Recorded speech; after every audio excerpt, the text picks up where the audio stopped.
Yes, hello student. मेरा नाम कुणाल गुरनानी, प्रवक्ता, अग्रवाल पब्लिक इंटर कॉलेज। आज मैं आपको पाठ पढ़ाने जा रहा हूँ संधारित्र तथा परावैद्युत। जैसे आप पिछले पाठ में वैद्युत आवेश के गुण तथा उनके प्रभाव, वैद्युत क्षेत्र की तीव्रता और वैद्युत विभव के बारे में आप अध्ययन कर चुके हैं। आज इस पाठ में वैद्युत आवेश के व्यवहारिक उपयोगों के बारे में आप क्या करेंगे? अध्ययन करेंगे। और इस पाठ का सबसे पहला टॉपिक आता है वैद्युत धारिता। और इस वैद्युत धारिता को पढ़ाने से पहले मैं कुछ चीजें आपको कुछ और बताना चाहता हूं जो इसमें मैं प्रयोग करूंगा। जैसे चालक, चालक तथा विद्युत रोधी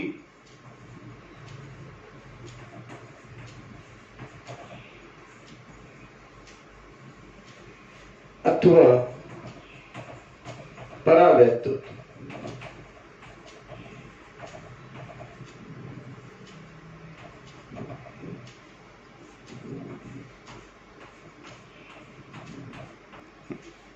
यस, तो पहला मैं पढ़ने जा रहा हूं उसमें चालक तथा विद्युत रोधी अथवा परावैद्युत। पहले जानिए चालक क्या होता है। वे पदार्थ जिन्हें बाह्य वैद्युत क्षेत्र में रखने पर उनमें बहुत अधिक आवेश वाहक गतिमान हो जाता है तो उसे हम चालक कहते हैं। मतलब हम कोई ऐसे पदार्थ ले लें, सपोज करो ये हमने कोई एक पदार्थ ले लिया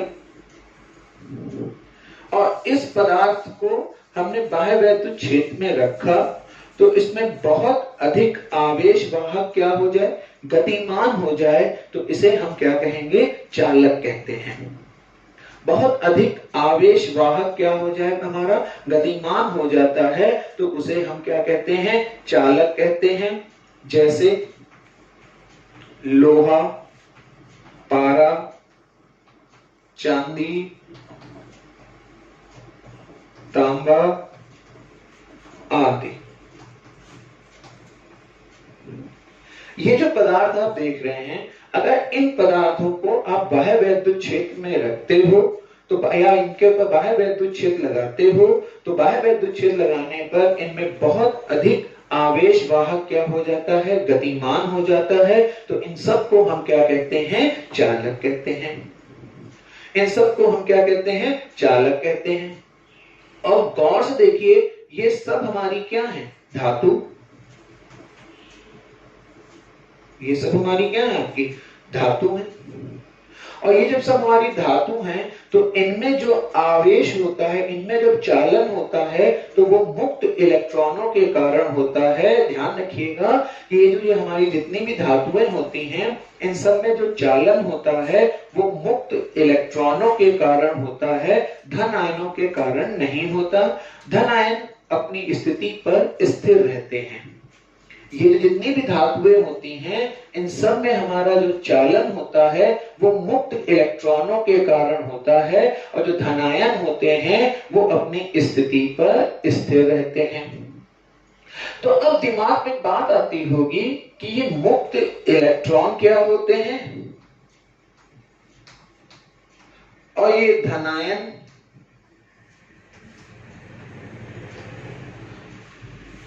और ये धनायन है, इनको हम बद्ध आवेश भी कहते हैं।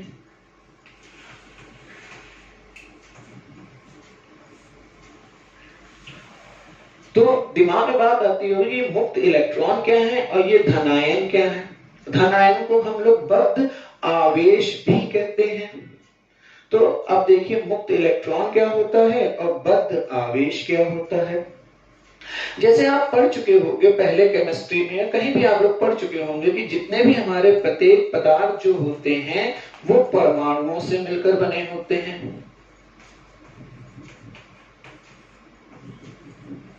प्रत्येक पदार्थ परमाणु से मिलकर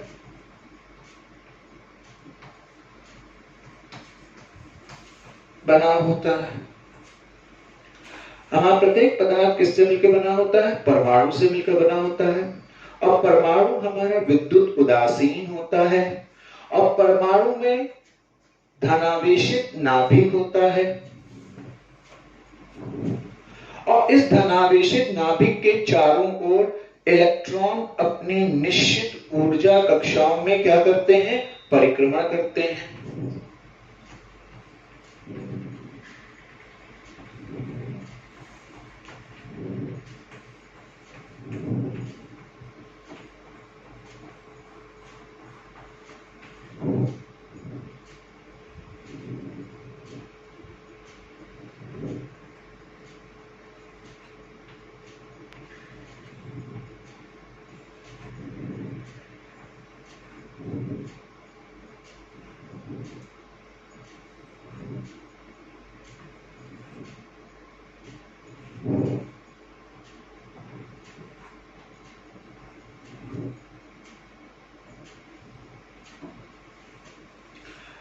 आप जानते होंगे कि प्रत्येक पदार्थ जो होता है हमारा परमाणुओं से मिलकर बना होता है। और ये जो परमाणु होता है ये विद्युत उदासीन होता है। और परमाणु के बीचों बीच में धनावेशित नाभिक होता है। और उसके चारों ओर इलेक्ट्रॉन अपनी निश्चित ऊर्जा कक्षाओं में क्या करते हैं? परिक्रमण करते हैं। और नाभिक में न्यूट्रॉन और प्रोटॉन होते हैं। नाभिक में न्यूट्रॉन और प्रोटॉन होते हैं। ये जो न्यूट्रॉन होते हैं ये आपके उदासीन होते हैं। ये जो प्रोटॉन होते हैं ये धनावेशित होते हैं। इन पर आवेश की मात्रा इलेक्ट्रॉनों के आवेश के बराबर होती है। और प्रोटॉनों की संख्या और इलेक्ट्रॉनों की संख्या आपस में बराबर होती है, जिससे परमाणु पूर्णतः उदासीन होता है। ये प्रोटॉनों की संख्या और ये इलेक्ट्रॉनों की जो संख्या होती है ये आपस में इक्वल होती है, जिससे आपस में बराबर होती है, इक्वल होती है, जिससे परमाणु पूर्णतः हमारा उदासीन होता है। दूसरी बात, ये जो इलेक्ट्रॉन जो नाभिक के समीप वाली कक्षा में परिक्रमण करते हैं वो प्रबल कूलाम आकर्षण बल से बंधे होते हैं। और जो बाहरी कक्षा में परिक्रमण करते हैं वो क्षीण कूलाम आकर्षण बल से बंधे होते हैं। जो इलेक्ट्रॉन नाभिक के पास वाली कक्षा में परिक्रमण करते हैं वो प्रबल कूलाम आकर्षण बल से बंधे होते हैं। और जो बाहर वाली कक्षा में परिक्रमण करते हैं वो आपके क्षीण कूलाम बल से बंधे होते हैं। और इन इलेक्ट्रॉनों को हम संयोजी इलेक्ट्रॉन भी कहते हैं। और ये इलेक्ट्रॉन कमरे के ताप पर मुक्त होते हैं। ये इलेक्ट्रॉन कमरे के ताप पर मुक्त होते हैं, अर्थात ये इलेक्ट्रॉन परमाणुओं से बंधे नहीं होते हैं और धातु के अंदर मुक्त अवस्था में रहते हैं। तो इन इलेक्ट्रॉनों को हम क्या कहते हैं? मुक्त इलेक्ट्रॉन कहते हैं।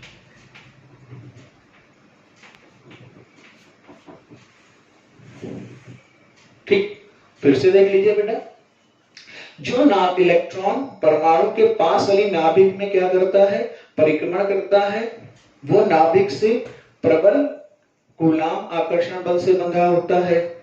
और जो इलेक्ट्रॉन नाभिक से बाहर वाली कक्षा में परिक्रमण करता है, दूर वाली या बाहरी कक्षा में परिक्रमण करता है, वो क्षीण बल से बंधा होता है।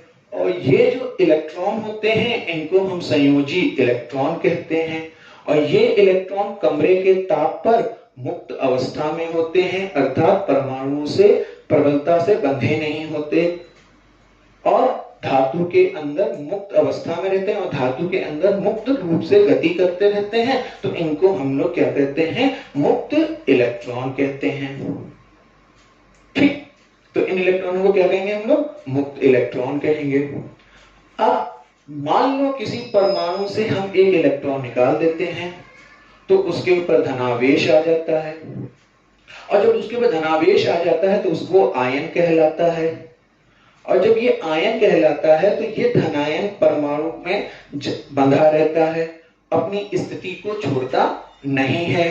तो इसको हम लोग क्या कहते हैं, धनायन या बद्ध आवेश कहते हैं।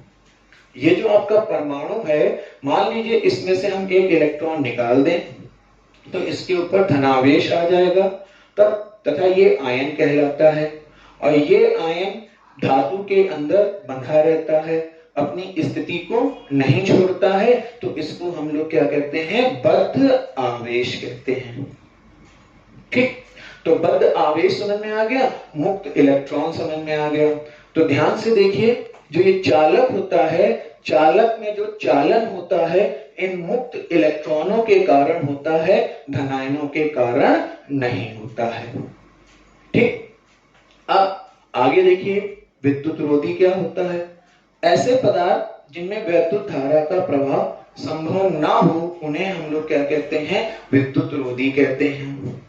ऐसे पदार्थ जिनमें वैद्युत धारा का प्रभाव संभव ना हो उन्हें हम लोग क्या कहते हैं, विद्युत रोधी अथवा अचालक। विद्युत रोधी अथवा अचालक कहते हैं। जैसे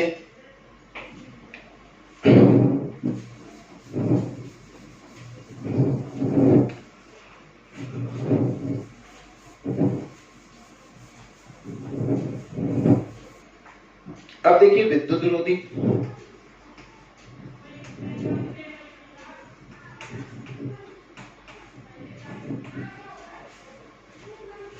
मतलब विद्युत रोधी ऐसे पदार्थ जिनमें वैद्युत धारा का प्रभाव संभव ना हो उन्हें विद्युत रोधी कहते हैं। यानी इनमें किसी भी प्रकार का कोई भी मुक्त आवेश नहीं होता है, और इनमें किसी भी प्रकार का मुक्त आवेश नहीं होता है, इनमें वैद्युत धारा का प्रभाव संभव नहीं हो, तो उसे हम क्या कहते हैं, विद्युत रोधी अथवा अचालक। जैसे कांच, अभ्रक, लकड़ी, कागज आदि। कांच, अभ्रक, लकड़ी, कागज आदि, ये सब हमारे कौन से हैं, विद्युत रोधी पदार्थ होते हैं। इनमें धारा का प्रभाव संभव नहीं होता है और इन्हें हम लोग अचालक पदार्थ भी कहते हैं। ठीक, और इनमें किसी भी प्रकार का कोई भी मुक्त आवेश नहीं होता है। और जितने भी अचालक हैं उनको हम लोग परावैद्युत पदार्थ भी कहते हैं। अचालक पदार्थों को हम परावैद्युत पदार्थ भी कहते हैं। अब दिमाग में आता होगा कि जब अचालक को परावैद्युत कहते हैं तो किस तरीके से और कैसे। तो देखिए जरा ध्यान से बेटा, ये जो आप एक एग्जांपल मैंने यहाँ पे देखिए बेटा, लकड़ी लिया है, ठीक है। ये जो लकड़ी हमने एग्जांपल लिया है, इस लकड़ी में आपके जो इलेक्ट्रॉन होते हैं, मतलब इस पदार्थ के परमाणुओं के जो इलेक्ट्रॉन होते हैं वो नाभिक से दृढ़ता पूर्वक बंधे होते हैं और किसी भी प्रकार का कोई मुक्त आवेश नहीं मिलता है और इनमें धारा प्रवाहित नहीं होती है। लेकिन जरा ये एग्जांपल देखिए, कांच, अभ्रक और एक ये मैंने कागज एग्जांपल लिया है। इस पदार्थ में भी इस पदार्थ के प्रत्येक परमाणु के इलेक्ट्रॉन नाभिक से दृढ़ता पूर्वक बंधे होते हैं, लेकिन जैसे ही इस पदार्थ को हम किसी बाह्य वैद्युत क्षेत्र में रख देते हैं तो इस पदार्थ के पृष्ठ पर प्रेरित आवेश आ जाता है और पृष्ठ पर प्रेरित आवेश आ जाता है और फिर भी इसमें से धारा प्रवाहित नहीं होती है। इसलिए इसको हम क्या कहते हैं, परावैद्युत पदार्थ कहते हैं। फिर से सुनिए, ये देखिए मैंने कांच एग्जांपल लिया है, अभ्रक लिया है, कागज लिया है। ये जो कांच, अभ्रक, कागज है, इसके पदार्थ के परमाणुओं में भी इलेक्ट्रॉन नाभिक से दृढ़ता पूर्वक बंधे होते हैं, लेकिन जैसे ही इसको हम बाह्य वैद्युत क्षेत्र में रखते हैं तो इसके पृष्ठ पर प्रेरित आवेश आ जाता है, और प्रेरित आवेश आ जाता है फिर भी इसमें से धारा प्रवाहित नहीं होती है, तो इनको हम लोग यहाँ पर परावैद्युत पदार्थ कहते हैं। इन जितने अचालक हैं वो परावैद्युत पदार्थ भी, चालक को हम लोग परावैद्युत भी कहते हैं, अचालकों को हम लोग परावैद्युत भी कहते हैं। समझ में आ गई बात? अचालकों को हम परावैद्युत भी कहते हैं। यहां तक क्लियर हो गया होगा, ये टॉपिक आपके समझ में आ गया होगा। चलिए, जब ये टॉपिक आ गया तो अब हम चलते हैं अगला अपना मेन पर, वैद्युत धारिता। वैद्युत धारिता क्या होती है, जरा ध्यान से सुनिए बेटा। अब अगला टॉपिक आपका वैद्युत धारिता।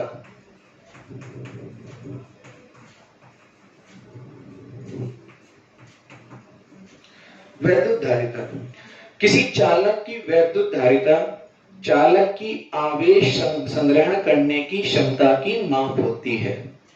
चालक की वैद्युत धारिता चालक की आवेश संग्रहण करने की क्षमता की माप होती है। मान लीजिए ये हमारा कोई एक चालक हो, और इस चालक को हम किसी बाह्य वैद्युत स्रोत से जोड़ें, तो वो बाह्य वैद्युत स्रोत इसके पास किसको, बाह्य वैद्युत स्रोत से जोड़ दें, तो वो इसके पास किसको भेजेगा, आवेश को भेजेगा, और उस आवेश को ये संग्रहित करेगा, संग्रहण करेगा।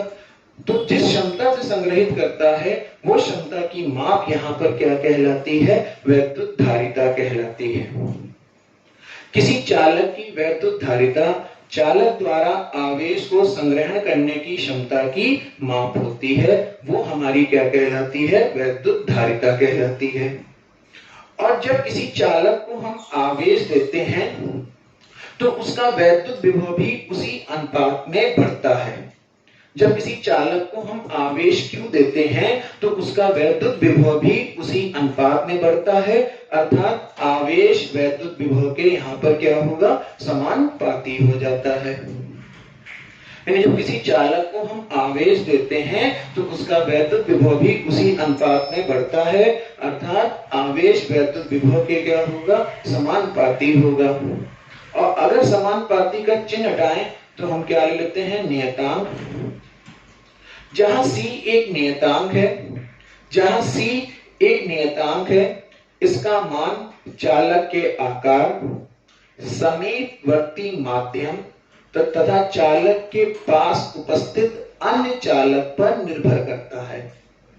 यहाँ जो ये C है ये एक नियतांक है, इसका मान चालक के आकार, समीपवर्ती माध्यम तो चालक के पड़ोस में उपस्थित दूसरे चालक पर निर्भर करता है, तो चालक के पास उपस्थित अन्य चालक की उपस्थिति पर निर्भर करता है। और ये जो C नियतांक है इसी को हम यहाँ पर क्या कहते हैं, वैद्युत धारिता कहते हैं।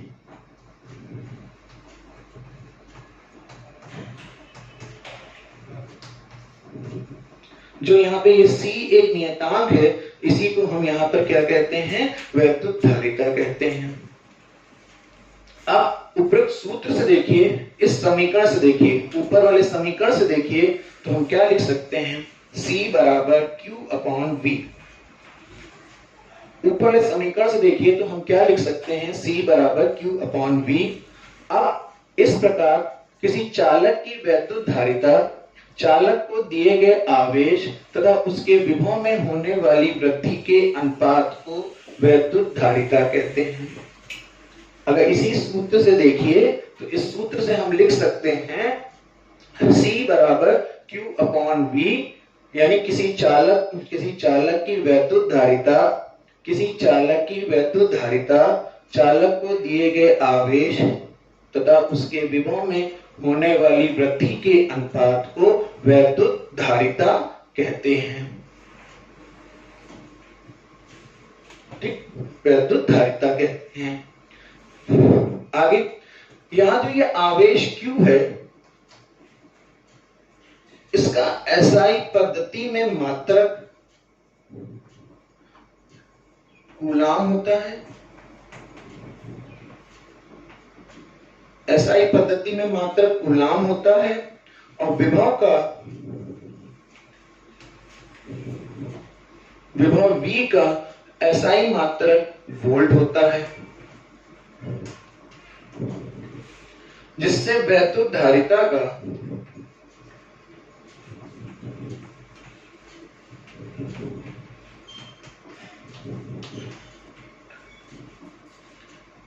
SI पद्धति में मात्रक कूलाम प्रति वोल्ट हो जाता है।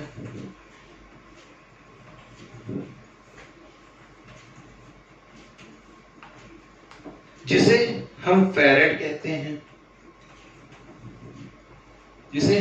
कहते हैं और स्मॉल f से प्रदर्शित करते हैं। यहाँ जो Q है वो हमारा आवेश है और आवेश Q का SI पद्धति में मात्रक क्या होता है, कूलाम, और विभव V का SI पद्धति में मात्रक होता है वोल्ट, जिससे वैद्युत धारिता का SI पद्धति में मात्रक बन जाता है कूलाम प्रति वोल्ट, जिसे हम फैरेड कहते हैं। उसे स्मॉल f से क्या करते हैं, प्रदर्शित करते हैं। और यहाँ पर जो ये 1 फैरेड होगा वो किसके बराबर हो जाता है, 1 कूलाम प्रति वोल्ट के बराबर हो जाता है। ये जो 1 फैरेड होगा वो किसके बराबर हो जाएगा, 1 कूलाम प्रति वोल्ट के बराबर हो जाएगा।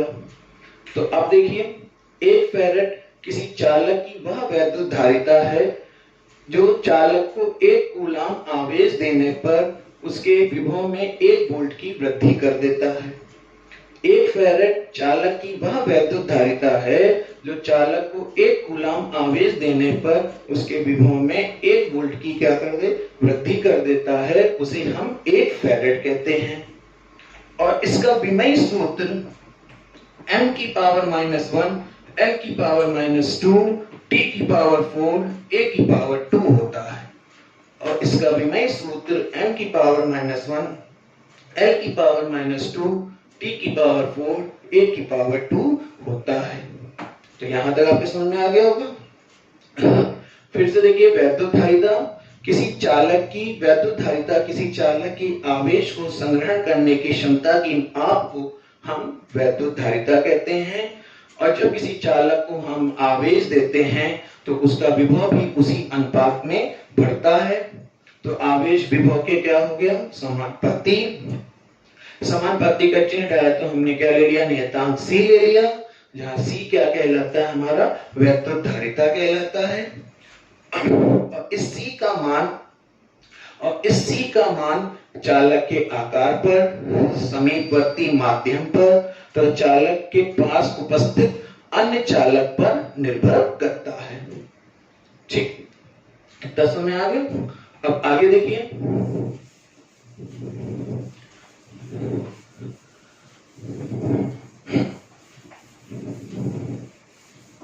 अगला टॉपिक, विलगित गोलीय चालक की धारिता।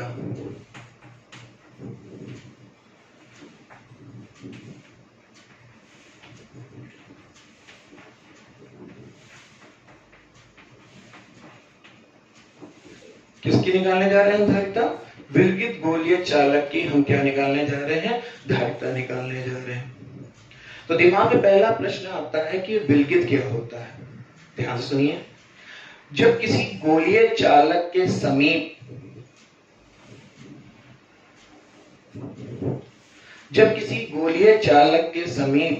कोई दूसरा चालक उपस्थित ना हो, जब किसी गोलीय चालक के समीप कोई दूसरा चालक उपस्थित ना हो और नेचर में उस चालक के पृष्ठ पर किसी भी प्रकार का कोई भी आवेश ना हो, और अगर हम चालक को कोई आवेश दें और वो आवेश उस पृष्ठ के ऊपर, बाहरी पृष्ठ के ऊपर फैल जाता है एक समान रूप से, तो उसे हम क्या कहते हैं, विलगित गोलीय चालक कहते हैं।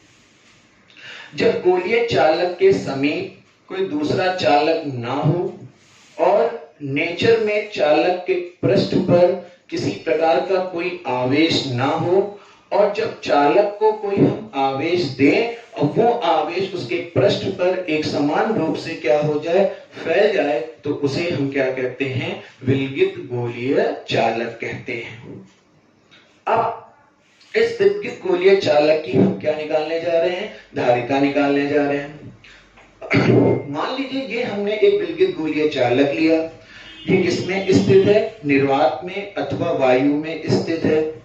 इसकी ये हमने त्रिज्या कितनी मान ली बेटा, आपकी स्मॉल a त्रिज्या मान ली।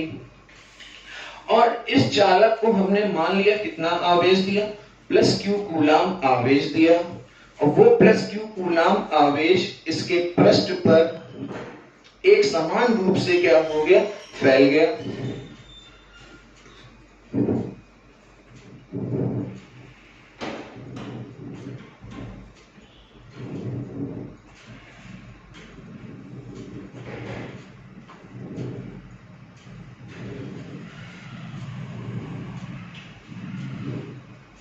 ये प्लस क्यू कूलाम आवेश इसके पृष्ठ पर एक समान रूप से वितरित हो गया।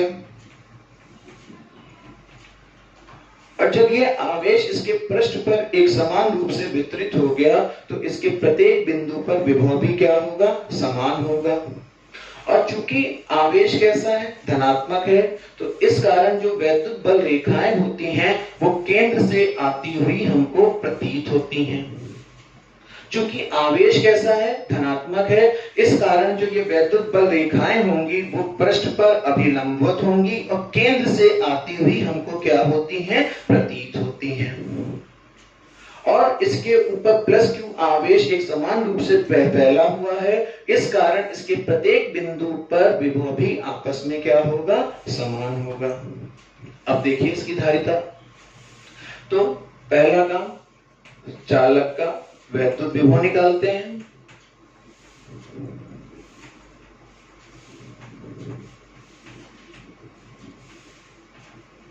क्या होगा, V बराबर 1/4 pi epsilon not Q upon R होता है सूत्र में, लेकिन यहाँ पे त्रिज्या कितनी मानी हमने, A, तो Q अपॉन A हो गया। ये बन गई समीकरण नंबर 1।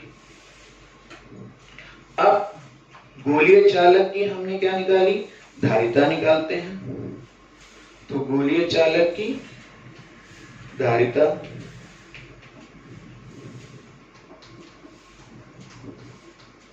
क्या सूत्र होता है, C बराबर Q अपॉन V, Q को Q रखो, V की वैल्यू 1/4 पाई एप्सिलॉन नॉट, ये ऊपर निकाली हमने, Q अपॉन A, Q से Q कैंसिल हो गया, सबसे नीचे वाला कहां चला गया, सबसे ऊपर। तो अब सूत्र बन गया C बराबर 4 pi epsilon not into A। ये जो हमने सूत्र निकाला, ये किसका सूत्र निकाला, गोलीय चालक की धारिता का। अगर ये गोलीय चालक अकेला नहीं है और इसके समीप अगर कोई दूसरा चालक रखा है तो इसकी धारिता उस पर भी निर्भर करती है।